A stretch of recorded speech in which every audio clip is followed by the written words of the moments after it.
it will be remembered as a record year for tax refunds and rebate refunds. ये इस economic condition में मिलने के बावजूद प्राइम मिनिस्टर इमरान खान साहब की इकोनॉमिक टीम ने ये स्टेप्स लिए हैं। 50 बिलियन रुपया एग्रीकल्चर में प्रोग्राम का है, 200 बिलियन रुपया एलोकेट किया डेली वेजेस के लिए। कमोडिटी प्राइस वीट जितनी अब खरीदी जाएगी कभी पाकिस्तान की तारीख में नहीं खरीदी गई। लोन्स डिफर किए कंज्यूमर के लिए, गाड़ियों की, घर के लोन्स किसी को लेने, क्रेडिट कार्ड्स के लोन, उनको डिफरमेंट मिली है। हुकूमत ने अपनी बेल्ट टाइटनिंग की है और ये टीवी के ऊपर और सोशल मीडिया पे हम बता चुके हैं कि जब कोविड नहीं भी था और हमारा वजीर आजम जब बाहर जाता था उनका कितना खर्चा होता था, और जब माशाल्लाह पहले के वज़रा और प्रेसिडेंट जब बाहर गए उनका क्या खर्चा है। मैं एक उसकी अपनी एग्जांपल दे दूं। मैं जब पहली दफ़ा पाकिस्तान का कोई मिनिस्टर IMO में या तकरीर करने, जो इंटरनेशनल मैरीटाइम ऑर्गेनाइजेशन है, पहली दफ़ा किसी पाकिस्तान की मिनिस्टर ने तकरीर की, मेरे डेलीगेशन में 4 लोग थे और मैं सिर्फ एक रात तकरीर करके वापस आ गया। और मुझे ये बताया गया कि उससे जो पिछले डेलीगेशन आते थे 20-20 लोग आते थे, 2-2 हफ्ते के लिए रहते थे होटलों में लंदन के। पूरी दुनिया प्रेस कर रही है इस वक्त पाकिस्तान को, जैसे इस कोविड क्राइसिस से मनूवर किया है। वाइप आउट हो गई हैं इकोनॉमीज। लेकिन स्पीकर साहब, मैं आखिर में बताना चाहता हूं कि इन सब प्रेशर्स के बावजूद जो ग्लोबल GDP ग्रोथ है, ये उसके फिगर्स हैं वर्ल्ड इकोनॉमिक आउटलुक के। America, United states, United kingdom, London, जहां सबके अपार्टमेंट्स आजकल मिलते हैं, बड़े जमाने से मिल रहे हैं, -10.2%। South Africa -8%, Russia -6.6%, Saudi Arabia -6.8%, Malaysia जो कि मुसलमान मुल्कों में एक बड़ी अच्छी तगड़ी इकोनॉमी समझ जाती है, -3.8%, हिंदुस्तान जिसको अच्छी तरह फेंटा लग रहा है चाइना से मोदी सरकार को, -4.5%, और पाकिस्तान स्पीकर साहब सिर्फ 0.4%। ये डेटा अगर किसी को नजर नहीं आ रहा, ये हमारा नहीं, वर्ल्ड इकोनॉमिक आउटलुक है जो IMF, international monetary fund, IMF उसका सोर्स है। अगर ये डेटा किसी को नजर ना आए और वो तनकीद करे, फिर वो ऑपोजिशन बड़ा ऑपोजिशन है, वो क्रिटिकल एनालिसिस किसी चीज का नहीं है। स्पीकर साहब, मैं जल्दी से थोड़ा अपनी वजारत के बारे में भी आपको बता दूं। कुरान शरीफ में, और यहाँ बड़े पढ़े लिखे लोग बैठे हैं और मुझे पता है और मुझे यकीन भी है कि तर्जुमे के साथ कुरान शरीफ यहाँ मुझसे ज़्यादा सबने पढ़ा होगा, तकरीबन 9 दफ़ा या 10 दफ़ा समंदरों का और जहाज़ों का जिक्र अल्लाह ताला ने किया। सूरह नहल की एक आयत का तर्जुमा मैं आपके सामने पेश कर दूं। और वही है जिसने समंदर को तुम्हारे इख्तियार में दिया ताकि से उसमें तुम ताज़ा गोश्त खा सको और उससे जेवर निकाल सको जिसे तुम पहनते हो, और तुम देखते हो कि बड़ी बड़ी कश्तियां समंदर के पानी को चीरती हुई चली जाती हैं, और इसलिए कि तुम खुदा के फजल से माश तलाश करो और ताकि उसका शुक्र अदा करो। 1400 साल पहले कुरान मजीद में ब्लू इकोनॉमी का जिक्र हो चुका था। ये ब्लू इकोनॉमी कॉन्सेप्ट जो इस मुल्क में कभी आज से पहले हुए ही नहीं थे, कभी किसी ने बात ही नहीं की। और जब मैंने पहली दफा ब्लू इकोनॉमी की बात की तो लोग मुझसे बड़े पूछते थे ये क्या चीज है। स्पीकर साहब, जैसे इंडस्ट्रियल इकोनॉमी होती है, एग्रीकल्चर इकोनॉमी होती है, डिजिटल इकोनॉमी होती है, इसी तरह एक ब्लू इकोनॉमी भी होती है। तो हमने वजीर बनने के बाद कुछ बड़े ऐसे स्टेप्स लिए जो पाकिस्तान की तारीख में इस मिनिस्ट्री में कभी भी नहीं हुए। पहला स्टेप हमने लिया था कि हमने एक व्हाट्सएप नंबर और एक ईमेल एड्रेस बनाया और हमने इसको पब्लिक कर दिया। जितने लोग मैरीटाइम सेक्टर से रिलेटेड हैं वो डायरेक्टली मुझसे रब्ता कर सकें, मुझे सजेशन दे सकें, अगर कोई इरेगुलरिटी है उसको रिपोर्ट कर सकें। वो मैं डायरेक्ट मॉनिटर करता हूं 3 दफा हफ्ते में बैठ के। मैं सर स्पीकर साहब आपको छोटी सी ब्रीफ अपनी ऑर्गेनाइजेशंस के बारे में भी दे दूं क्योंकि वो फाइनेंशियली इंडिपेंडेंट ऑटोनोमस बॉडीज हैं। TNSC जब हम आए थे तो 9 जहाज थे जिसमें से 5 बल्क कैरियर से और 4 लिक्विड कैरियर से जिसमें तेल आता है। वो अब 2 बढ़ा के 11 जहाज हो गए। एक ERP सोल्यूशन, सारी दुनिया बात कर रही है डिजिटाइजेशन की। TNSC मेरे ख्याल में इस मुल्क की स्टेट ओन एंटरप्राइजेस में पहली होगी जिसके ERP सोल्यूशन इंप्लीमेंट तकरीबन, कोविड नहीं होता तो हो चुका होता, लेकिन नवंबर 2020 में पूरी PNSE एंटरप्राइज सोल्यूशन के ऊपर चल रही होगी। 4.7 बिलियन रुपए के लोन पिछले 2 साल में, या 2 साल से थोड़े कम वक्फे में, 9/11 को हमने होत किया था 2018 में, 4.7 बिलियन रुपीस के लोन PNSE वापस कर चुकी है। और जो 2 नए जहाज लिए हैं उनके ऊपर जो लोन सिक्योर किया है, कोई गवर्नमेंट गारंटी से नहीं है, सिर्फ अपनी बैलेंस शीट पे लिया, कोई कोलैटरल गवर्नमेंट से हमने नहीं मांगा। 2 बड़ी पुरानी बिल्डिंग्स हमारे पास कराची में है PNSE के अंदर, और जो कराची वाले मेरे दोस्त हैं उनको पता होगा, एक बड़ी फेमस असद उमर साहब को पता होगा, मोहम्मदी हाउस, एक आई चुंदरी के रोड पे पूरी पुरानी बिल्डिंग है, और एक रैली हाउस है जो उससे भी पुराना है, उसकी हम पूरी रेस्टोरेशन करके उसकी पास ग्लोरी में उसको लेके जा रहे हैं। KPT में एक नई जेटी बनी है जो हमारे माहीगीरों के मसले हैं, क्योंकि एक ही पुरानी जेटी थी, दूसरी जेटी बन गई, इंशाल्लाह उसका इफ्तिताह होने वाला है। बल्क कार्गो एक था पोर्ट कासिम में, हमने यहाँ बिडिंग करवा दी है, 11 इंटरनेशनल कंपनीज में बिड में हिस्सा लिया है, और बड़ी बड़ी दुनिया की पोर्ट ऑपरेटिंग कंपनीज भी हैं। स्पीकर साहब, 2.2 बिलियन रुपीस, 2.2 बिलियन रुपए KPT ने लिक्विडेट डैमेजेस में रिकवर करके अपने अकाउंट में जमा करा दिए। पहली दफा, स्पीकर साहब ये भी सुन लें, हम तो पिछले 15-20 साल से मिनिस्टर नहीं हैं, 2010 से ये जो इंस्टीट्यूशंस हैं ये मैनेजमेंट बुक्स पे चल रहे हैं। माने इसका मतलब ये कि इसका बजट मिनिस्ट्री ने अप्रूव ही नहीं किया, प्रोविजनल बजट है। क्यों? 2010 से KPT का कभी ऑडिट ही नहीं हुआ था, 2008 से पोर्ट कासिम का कभी ऑडिट नहीं हुआ था।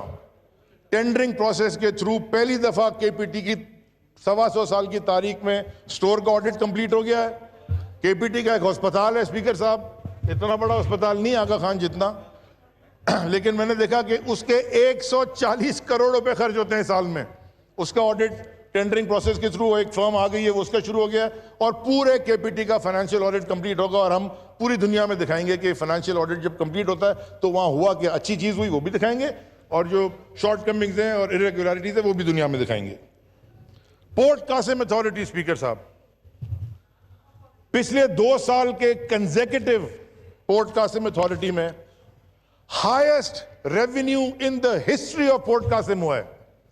और मैं आपको ये बताता रहा हूं, 1 इंच जमीन पोर्ट कासिम की बेची नहीं है हमने, अलॉट नहीं की है, ये ऑपरेशनल रेवेन्यू है, छोटी छोटी चीजें ठीक करके रेवेन्यू बढ़ गया। आज पोर्ट कासिम के जो बैंक रिजर्व्स हैं वो पूरी तारीख में पोर्ट कासिम की कभी इतने नहीं थे। ऑडिट 2008 का शुरू हमने कराया था, 2016 तक कंप्लीट, इंशाल्लाह by the end of the year हम इसको ऑन टू डेट ले आएंगे।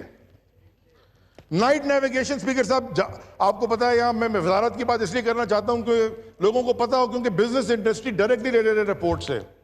जब जहाज बाहर खड़ा होता है समंदर में, उस पर रोज का 20, 25, 50 हजार डॉलर डैमेज पड़ता है, क्योंकि वहां नाइट नेविगेशन छोटी जहाजों की होती थी। हमने ड्रेजिंग करवा के अब बड़े जहाजों की भी नाइट नेविगेशन 2019 में पोर्ट कासिम में शुरू हो गई है। कोविड-19 के अंदर पोर्ट कासिम इस रीजन का वाहिद पोर्ट था जो खुला रह गया। जो इतना बड़ा पोर्ट है बॉम्बे में, वो भी बंद हो गया, जवाहरलाल नेहरू पोर्ट। लेकिन मार्च और अप्रैल के महीने में पोर्ट कासिम ने रिकॉर्ड 270 वेसल्स हैंडल किए हैं, जो कभी तारीख में पाकिस्तान की नहीं हुआ। जो प्राइम मिनिस्टर का ग्रीन पाकिस्तान इनिशिएटिव है, हम पोर्ट कासिम में हमने 1 मिलियन मैनग्रोव्स की प्लांटेशन शुरू कर दी है। एक जो बड़ी 2 बातें मैं आपको बताना चाहूं, एक बड़ी डिटेल स्टडी कंप्लीट की है स्पीकर साहब। उस स्टडी से इंशाअल्लाह पाकिस्तान की तारीख की सबसे बड़ी, लेकिन इस रीजन की सबसे बड़ा ड्रेजिंग प्लान अब तैयार हुआ है, तकरीबन $350 मिलियन पे हो जाएगा। और मैं आपको ये बता दूं कि हम फेडरल गवर्नमेंट से कोई पैसे नहीं लेंगे, हम अपनी ऑटोनमस बॉडी है वो हम खुद फंड करेंगे। उससे तकरीबन 8 नए टर्मिनल्स पोर्ट कासिम में निकलेंगे, जो 1.6 से $2 बिलियन तक की डायरेक्ट इन्वेस्टमेंट लेके आएंगे। पूरा पोर्ट कासिम का इंडस्ट्रियल इंफ्रास्ट्रक्चर का प्लान कंप्लीट हो गया है, बिल्डिंग हो गई है। जितना इंडस्ट्रियल एरिया है पोर्ट कासिम का, roads, sewage plants, water distribution, power distribution, ये कंप्लीट हो गया है। ये रेजिडेंशियल अकोमोडेशन, उनके लिए स्कूल और कॉलेज, एक state of the art sports centre जिसमें एक फर्स्ट क्लास मैच कराने वाला क्रिकेट ग्राउंड, ऐसा तो मेरे को बड़ी खुशी होगी किसी दिन जब बन जाएगा तो खेलेंगे। 3 बिलियन रुपए का वो प्रोजेक्ट हम अब ईसीसी में अप्रूवल के लिए लेके जा रहे हैं। वो प्रोजेक्ट प्लानिंग कंप्लीट हो गई है। Again no funding from the federal government. Gwadar port और आपके दिल के खास करीब, कहते हैं कि सीपेक शुरू मुराद से इससे होता है और खत्म अली जदी पे होता है। मैं कहता हूं सीपेक शुरू अली जदी से होता है और खत्म मुराद से इस पे होता है। एक उधर है रोड और एक इधर है समंदर।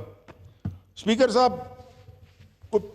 15 साल से गवादर पोर्ट की एक कंसेशन एग्रीमेंट था जो कि मिनिस्ट्रियों में फाइलें घूम रही थी। वो कंसेशन एग्रीमेंट 1.25 साल 1.5 साल में लगा। वो हमने फिर ईसीसी से भी, कैबिनेट से भी, और पिछले हफ्ते सेनेट में भी बड़ी उस पर डिबेट हुई, वहां से भी, सेनेट की कमेटी से भी, वहां से भी अप्रूव हो गया। ईस्ट बे एक्सप्रेस वे जो कनेक्ट करेगी गवादर पोर्ट को, उसमें जो भी रुकावटें थी वो कंप्लीट हो गई है। इंशाल्लाह वो भी अगले साल के मिडिल में कंप्लीट हो जाएगी। माहीगीरों के लिए एक बड़ा इशू था ईस्ट बे में ब्रेक वाटर का। वो बड़े कंप्लेन करते थे। प्राइम मिनिस्टर की हिदायत पे हमने वो भी तो एक ही पीएसडीपी का हमारा प्रोजेक्ट है, या छोटे छोटे 2 असद उमर साहब की मेहरबानी है, इंशाल्लाह उस पर भी काम इस साल शुरू हो जाएगा। अफगान ट्रांजिट ट्रेड वहां शुरू हो चुकी है, इसलिए पोर्ट गवादर पोर्ट ऐसा ऐसा ऑपरेशनल हो रहा है। जो दूसरी चीज है स्पीकर साहब, ये भी पाकिस्तान की तारीख में पहली दफा हुआ, कुरंगी फिश हार्बर अथॉरिटी, ये कराची में है। ये जो डीप सी फिशिंग है वो मिनिस्ट्री ऑफ मैरीटाइम के अंदर आती है। जो फिशरीज है वो सूबाई सब्जेक्ट है। फिशरीज पे मैं जितनी कम बात करूं वो कम है। इंशाल्लाह 2-4 दिन में जीआईटीज जब रिलीज हो जाएंगी तो उसमें फिशरीज का बड़ा जिक्र है, खुद पता चल जाएगा सूबाई फिशरीज का। डीप वाटर की जो मैरीटाइम के अंडर आती है, हमने पूरी फंडिंग सिक्योर की। और मैं खास तौर पे असद उमर साहब आपकी तवज्जो चाहूंगा, जापानीज गवर्नमेंट का खास तौर पे शुक्रिया अदा करना चाहता हूं। पूरा कुरंगी फिश हार्बर को रीवैम्प करने की, ड्रेजिंग करने की, उसकी जेटी को ठीक करने की, उसके ऑक्शन हॉल को अपग्रेड करने की, बिजनेस सेंटर बनाने की फंडिंग हमने जापान से सिक्योर कर ली है। और ये लोन नहीं है स्पीकर साहब, लोन नहीं लिया। सर बड़े बड़े नए प्रेसिडेंट सेट हुए हैं, अगर मैं जाऊं तो बड़े लंबे, लेकिन मैं आखिर में जल्दी से पढ़ देता हूं, मुझे पता है और लोगों को भी। एक नई मैनिंग कंपनी हमने सेटअप की है पीएनएससी के अंदर, क्योंकि हमारे आज स्पीकर साहब सी फेरर्स डे है, इंटरनेशनल सी फेरर्स डे, जो हमारे सेलर्स होते हैं। ये बड़ा मुश्किल काम है, और खास तौर पे कोविड में कई दिन से वो पोर्ट्स पे दुनिया भर के वो जहाजों में फंसे हुए हैं, क्योंकि उनको ऑफलोड करने की कोई जगह नहीं है, कोई एयरपोर्ट उनके लिए नहीं खुला। ऐसा चीजें खुल रही हैं, तो आज उनके लिए खास, आज क्योंकि आज सी फेरर्स डे है, मैंने इसलिए आज तकरीर भी अपनी की ताकि मैं उनका खास जिक्र कर सकूं। उनके लिए हमने एक नई मैनिंग कंपनी की है, क्योंकि पाकिस्तान में 400-450 हर साल नए फ्रेश ग्रेजुएट्स आते हैं और बहुत सारे बाहर हैं। वो नई मैनिंग कंपनी जो पीएनएससी में जिनको नौकरी नहीं मिलेगी, हम उनकी हेल्प करेंगे, फॉरेन वेसल्स के ऊपर चले जाएं। स्पीकर साहब मैं आपको एक बात बताऊं, फिलीपींस, वो हमसे कोई बहुत बड़ा आगे मुल्क तो नहीं है, फिलीपींस की जो फॉरेन रेमिटेंस है, जो लोग बाहर जाते हैं नौकरी करके और फॉरेन एक्सचेंज बेचते हैं, जो सी फेरर्स की फॉरेन रेमिटेंस है वो 2019 में $6 बिलियन क्रॉस कर गई। हम 50 मिलियन मुश्किल से करते हैं, और हमारे पास इतनी खूबसूरत कोस्टल बेल्ट है और 2 और तीसरा बड़ा पोर्ट बन रहा है। तो ये सी फेरर्स को जितनी हम ट्रेनिंग करके बाहर नौकरियों पे भेजेंगे, उतनी हमारी फॉरेन रेमिटेंसेस बढ़ेंगी। तो इसके लिए हमने पूरा प्लान बना के नई एक कंपनी खड़ी की है जो उनकी हेल्प करेगी। स्पीकर साहब, जो एक बहुत बड़ा काम हुआ है, और मैं शुक्रगुजार हूं उन सारे मिनिस्टर्स का, कैबिनेट के सारे मेंबर्स का, जिन्होंने इसमें मेरी बड़ी हेल्प की। हम एक नई शिपिंग पॉलिसी हमने इंट्रोड्यूस कराई, जो कि बहुत बैक एंड फोर्थ होने के बाद ईसीसी और कैबिनेट के बाद अप्रूवल हो गई, इस साल बजट में है।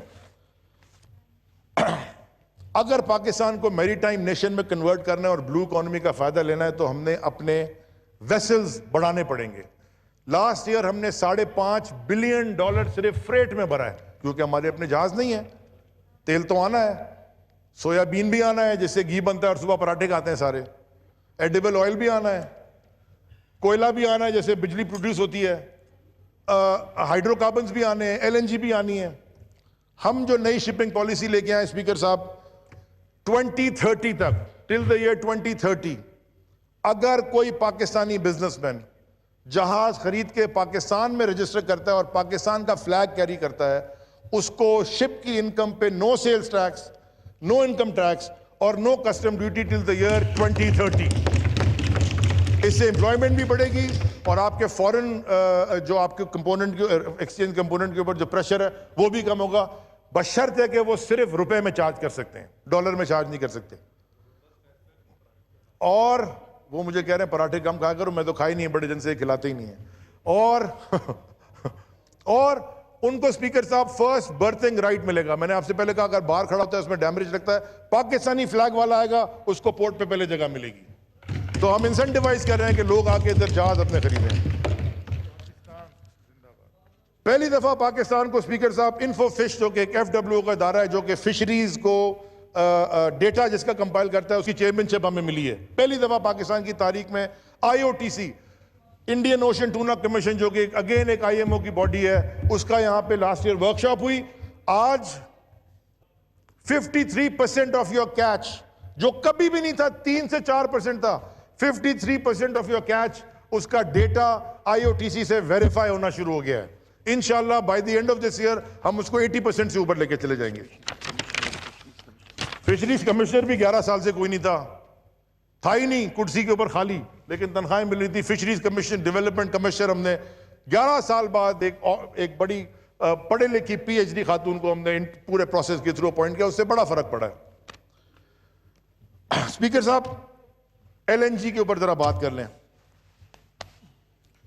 यह भी पाकिस्तान की तारीख में पहली दफा हुआ है और आपने देखा होगा टीवी के ऊपर और सारे मेंबरान, यहां बड़ी डिबेट हुई LNG पे, वो $2.5 लाख पर टर्मिनल दिन के मिल रहे हैं और लोगों को, बहुत सारे लोगों को पता है, बहुत सारों को नहीं पता, बहुत सारे टीवी एंकर्स भी इस पर डिस्कस करते रहे।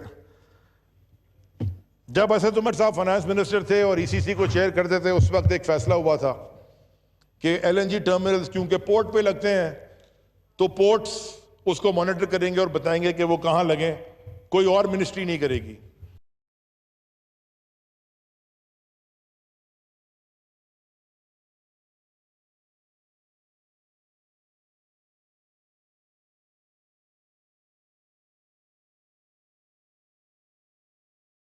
माने 15-15 साल तक आपने $2.5 लाख डेली भरने हैं रीगैस करने के, जो LNG आती है डेली भरते हैं आप। हमारे 2 LNG टर्मिनल्स इंशाल्लाह लग रहे हैं जिसकी तकरीबन FDI $600 मिलियन तक होगी। एक मित्सुबिशी की कंपनी है सब्सिडरी, एक एक्सॉन और कतर पेट्रोलियम के साथ कंपनी है, 2 को LOI दिया है। स्पीकर साहब, इन्होंने जमीन फ्री में दी थी, हमने जमीन $10-10 मिलियन में दी है, जिसके $2-2 मिलियन डिपॉजिट उन्होंने प्रोविंशियल LOI के साथ जमा करा दिए। ये इन एडिशन कि कोई ऑफटेक गारंटी गवर्नमेंट से नहीं है। अपनी गैस लाएं, अपनी गैस बेचें, खुद खरीदें, खुद बेचें, प्राइवेट एंटरप्राइज, और उसके साथ साथ वही रॉयल्टी देंगे पोर्ट कासिम को या गवर्नमेंट ऑफ पाकिस्तान को जो पिछले वाले दे रहे हैं। हम फ्री एंटरप्राइज को प्रमोट कर रहे हैं स्पीकर साहब, बगैर एक बड़े ट्रांसपेरेंट अंदाज से कर रहे हैं। स्पीकर साहब, आखिर में एक बड़ा, मेरे आखिरी 2-2.5 मिनट आपसे और दरख्वास्त करूंगा। एक थियोडोर रूजवेल्ट, बड़े एक मशहूर प्रेसिडेंट अमेरिका के थे, अगर आप जाएं तो उनकी तस्वीर व्हाइट हाउस में हमेशा लगी होती है, 2 रूजवेल्ट से दोनों की। उनका एक बड़ा मजे का बयान था, मैं उस दिन पढ़ रहा था। वो कहते हैं, a man who has never gone to school may steal a freight car. माने अगर कोई आदमी स्कूल की तालीम ना हो तो शायद वो ट्रेन का एक डब्बा चोरी कर ले, but if he has a university degree he will steal the whole railroad. मैं जरा ये पूछना चाहता हूं कि जो पाकिस्तान जिस हालात में है, जिसमें हम देखते हैं कि मेरे सूबे में गधा गाड़ी पे लाशें जाती हैं, ठेले के ऊपर बीमार लोगों को एम्बुलेंस बना के ठेलों पे ले जाया जाता है, लोगों की इजारबंद निकाल के अस्पतालों की खिड़की से ड्रिप टांगी जाती है। यह पाकिस्तान की बात कर रहा हूं स्पीकर साहब, मैं आज के पाकिस्तान की। 700-800 साल पुराने जमाने में तो शायद होता होगा ये, लेकिन मैं आज के पाकिस्तान की बात कर रहा हूं। स्पीकर साहब, ये कौम हम क्या बन गए हैं, इसलिए मेहमानों में आते हैं। कोई ये आज ये व्हाट्सएप का दौर है, अगर ये वीडियो मेरे और आपके पास है तो दुनिया भर में जो पाकिस्तान के दोस्त हैं उनके पास भी है कि ठेले पे लाश जा रही है, गधा गाड़ी पे पेशेंट जा रहा है। और बजट अगर आप देखें सिंध हुकूमत का, एजुकेशन पे, हेल्थ पे, जो भी 18वीं तरमीम के बाद उनके पास है, 85 से 92% नॉन डेवलपमेंट है, तनख्वाहों में जा रहा है। और उसके बाद ये हाल है, जो जो चीजें उसको तो ठीक कर लेते। तकरीर यहां करते हैं हमारे एक मोअज़्ज़िज़ मेंबर कि इससे उधार मांग लिया, उससे उधार मांग लिया, उससे उधार मांग लिया। वो मैं जो दुनिया में सब इससे क्या मांग लिया, डोनेशन मांग ली, उससे डोनेशन मांग ली। ये बड़ी तकरीर हुई थी, मैं देख रहा था किसी। स्पीकर साहब, ये वो कौम है जो दुनिया में सबसे ज्यादा डोनेशन देती है, लेकिन टैक्स सबसे कम देती है। क्यों? कि इस कौम को अपने हुक्मरानों पे भरोसा नहीं था कि हमारा टैक्स दोगे तो शायद दुबई, एमिरेट्स में बंगले बन जाएंगे, लंदन के अपार्टमेंट बन जाएंगे, लेकिन मेरे घर की गली और गटर कभी ठीक नहीं होगी। इसीलिए बड़े बड़े इंस्टीट्यूशन, इसीलिए ईदी जैसा इंस्टीट्यूशन, शौकत खानम जैसा इंस्टीट्यूशन, SIUT जैसा इंस्टीट्यूशन, बहुत इंस्टीट्यूशन